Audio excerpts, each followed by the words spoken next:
बिस्मिल्लाहिर्रहमानिर्रहीम। अल्लाह के नाम के साथ शुरू, जो बड़ा मेहरबान नहायत रहम फरमाने वाला है। अस्सलाम वालेकुम नाजरीन, आज हम आपके सामने एक नहायत ही शानदार और एक कुरानी वाक़या आपको सुनाने जा रहे हैं, जिसकी वजह से कुरान मजीद के सबसे बड़ी सूरह बकरा का नाम रखा गया, और ये नाम इसी वाक़े की वजह से रखा गया। तो नाज़रीन, ये वाक़या है क्या? आइए उस रुदात के जानिब चलते हैं कि क्या ये वाक़या है।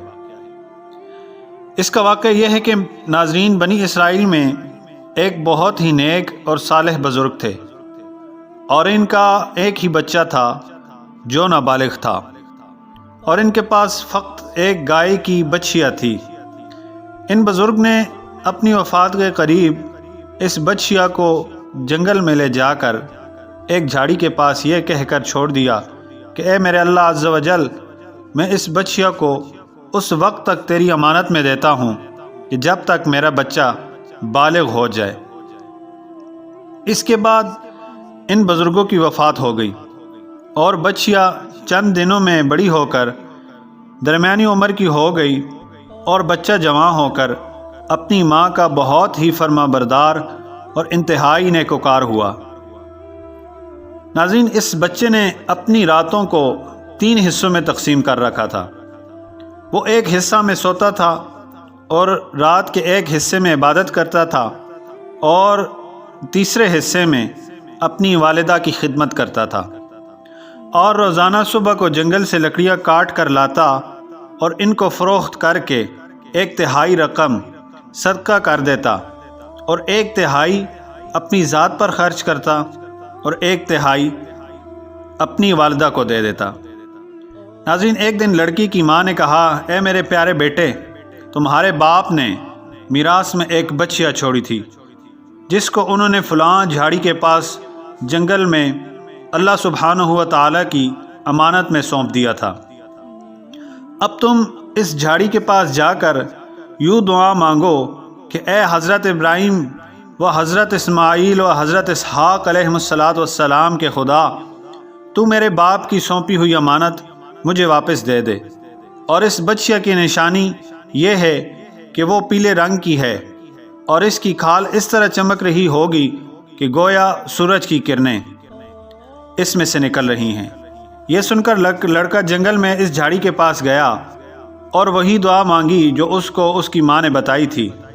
तो दूर से वो गाय दौड़ती चली आ गई, और इस बच्चे ने उसको पकड़ कर घर लाया। तो इसकी माँ ने कहा, बेटा जा, इस गाय को ले जाकर बाज़ार में फ़रोख्त कर दे, और इसको 3 दीनार में फ़रोख्त करना, क्योंकि उन दिनों में एक अच्छी गाय की कीमत 3 दीनार ही हुआ करती थी। चनाचे लड़का बाज़ार में गया तो उसको एक गाहक मिला जो दर हकीकत फ़रिश्ता था।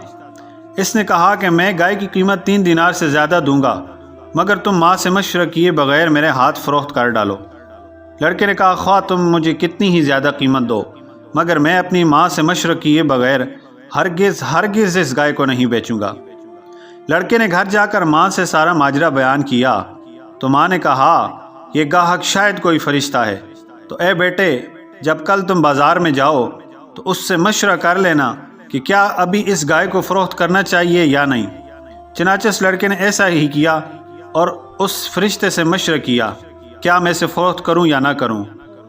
तो उसने कहा, अभी तुम इस गाय को ना फ़रोख्त करो, आइंदा इस गाय को हज़रत मूसा अलैहिस्सलाम के लोग ख़रीदेंगे, तो तुम इस गाय के चमड़े में सोना भर कर इसकी कीमत तलब करना, तो वो लोग इतनी कीमत ही देकर ख़रीद लेंगे। चनाचे चंद ही दिनों बाद बनी इसराइल के एक बहुत मालदार आदमी, जिसका नाम आमील था, इसके चचा के दोनों लड़कों ने उसको कत्ल कर दिया, और उसकी लाश एक वीराने में डाल दी। सुबह को कातिल की तलाश शुरू हुई, मगर जब कोई सुराग न मिला तो लोग हज़रत मूसा अलैहिस्सलाम की खिदमत में हाजिर हुए और कातिल का पता पूछा। तो आपने फरमाया, एक गाय ज़बह करो और उसकी ज़ुबान या दुम की हड्डी लाश को मारो, तो ज़िंदा होकर ख़ुद ही अपने कातिल का नाम बता देगी। यह सुनकर बनी इसराइल ने उस गाय की तलाश शुरू कर दी, और बिलाखिर उस गाय तक पहुंच गए, और वो गाय उस लड़के से बोरी सोना के बराबर دے کر اس کو وہ گائے خرید لی۔ چنانچہ جب وہ گائے کو انہوں نے ذبح کیا تو اس کی زبان یا اس کی دم کی ہڈی اس لاش پر ماری تو لاش زندہ ہو گئی، اور اس نے اپنے قاتلوں کو پہچان لیا اور ان کے بارے میں بتایا کہ میرے چچا کے دونوں بیٹے میرے قاتل ہیں، لہٰذا ان سے قصاص لیا جائے۔